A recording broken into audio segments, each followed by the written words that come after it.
دہشت گرد ایک ایسے نوجوان کی داستان جس سے بچپن میں جائیداد، عیش و آرام، اپنوں کا پیار، رشتے چھین لیے گئے۔ حالات کے چنگل میں پھنس کر وہ جرائم کی دنیا میں داخل ہوا۔ محب وطن ہوتے ہوئے ملک دشمن قرار دیا گیا۔ انڈیا گیا تو قدم قدم پر موت نے گھیرا، مگر اس نے انڈیا میں انڈیا کی بینڈ بجائے رکھی۔ داستان کی طرف جانے سے پہلے چینل کو سبسکرائب کریں، لائک اور شیئر کر کے اپنی محبت کا ثبوت دیں۔ ایک دل ہلا دینے والی داستان، دہشت گرد۔ دہشت قسط نمبر 96۔ ہاں منگل، میں نے عرض کر کہا، بابا کی دعا میں واقعی جادو ہے، ایک آدھ دن میں تمہارا زخم بھی ٹھیک ہو جائے گا۔ کانتا نے چونک کر بہت غور سے میری طرف دیکھا، پھر بولی، تم کامران ہو؟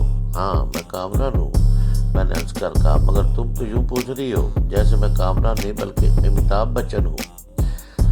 جگو چاچا جب بھی آتے ہیں وہ میرے لیے بہت سے اخبار اور رسالے بھی لے کر آتے ہیں۔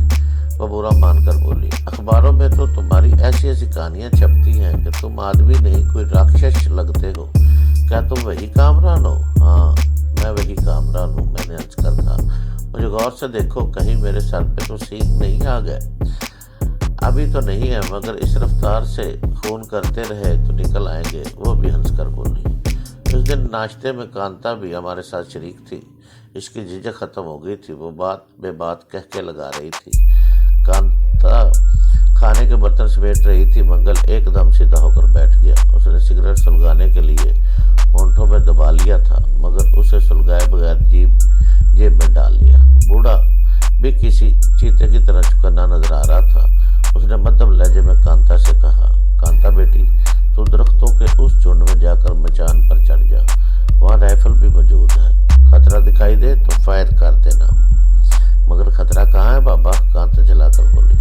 خطرہ ہے، بوڑھا گرا کر بولا، کوئی گاڑی اسی طرف آ رہی ہے، یہ جگو نادر چاچا ہوگا۔ بابا، کانتا نے کہا، جگو اور نادر ہمیشہ گھوڑے پہ آتے ہیں، جگو کی جیپ یہی موجود ہے، تو جا بیٹی، مجھے خطرے کی بو آ رہی ہے۔ کانتا بڑبڑاتی ہوئی کٹیا سے باہر نکل گئی۔ کسی گاڑی کی آواز میں نے بھی سنی تھی، مگر کانتا کی طرح میں بھی سمجھا کہ آنے والا جگو یا اس کا کوئی ساتھی ہوگا۔ میں نے منگل سے کہا، میں تمہیں بھی کانتا کے ساتھ اس مچان پر بٹھا دیتا ہوں، وہاں رہ کر تم ہمارے زیادہ کام آ سکو گے۔ نہیں کامران، بوڑھے نے مجھے ٹوک دیا، ابھی تمہیں بوجھ نہیں اٹھانا چاہیے، آج ہی تم اپنے پیروں پر کھڑے ہوئے ہو۔ منگل کو مچان تک پہنچا کر میں آتا ہوں۔ پھر وہ پھرتی سے کٹیا کے چلے گئے۔ واپس آیا تو اس کے شانوں سے 2 رائفلیں جھول رہی تھی، ایک رائفل اس کے ہاتھ میں بھی تھی، رائفلوں کے ساتھ تھی ایک تھیلے میں گولیاں بھری ہوئی تھی۔ بوڑھے نے اس میں سے کچھ گولیاں ایک کپڑے میں باندھ دی اور رائفل کے ساتھ وہ کپڑا بھی منگل کو دے دیا۔ پھر اس نے منگل کو بچوں کی طرح اٹھا لیا اور تیزی سے روانہ ہو گیا۔ ایک رائفل اس نے میرے حوالے کر دی تھی۔ میں نے کینوس کے تھیلے میں سے بہت سی گولیاں نکال کر ایک کپڑے میں باندھی اور رائفل شانے سے لٹکا کر تیار ہو گیا۔ جیپ کے انجن کی آواز اب بہت واضح ہو گئی تھی۔ میں کٹیا سے نکلنے ہی والا تھا کہ بوڑھا لوٹ آیا۔ اس نے ایک رائفل اپنے شانے سے لٹکائی، کینوس کا تھیلا دوسرے شانے پہ لٹکایا اور مجھے باہر نکلنے کا اشارہ کیا۔ پھر ہم بہت پھرتی کے ساتھ ایک گھنے درخت پر چڑھ گئے۔ اگر وہ دشمن ہوئے تو میں ان کے سامنے چلا جاؤں گا تاکہ انہیں شک نہ ہو، اگر تم کچھ دیکھو تو فائر کر دینا۔ مگر بابا، تمہارے سامنے جانا کیا ضروری ہے؟ میں نے پوچھا۔ آنے والے تو کوئی بھی ہو سکتے ہیں، ہو سکتا ہے تمہارے دشمن ہو، منگل کے دشمن ہو یا پھر کانتا کے دشمن جو کتوں کی طرح اس کی بو سونگتے پھرتے ہیں۔ میں سامنے نہ ہوا تو وہ کٹیا کی تلاشی لیں گے، اس کے بعد تو انہیں یقین ہو جائے گا کہ کٹیا تم دونوں میں سے یہیں کہیں کوئی موجود ہے۔ یہ کہہ کر بوڑھا پھرتی سے نیچے اتر گیا۔ میں نے گھنے پتوں سے دیکھا، وہ پرانے ماڈل کی فیٹ تھی۔ گاڑی رکنے سے پہلے ہی بوڑھا چھپکلی کی طرح رنگتا ہوا کٹیا میں چلا گیا۔ گاڑی میں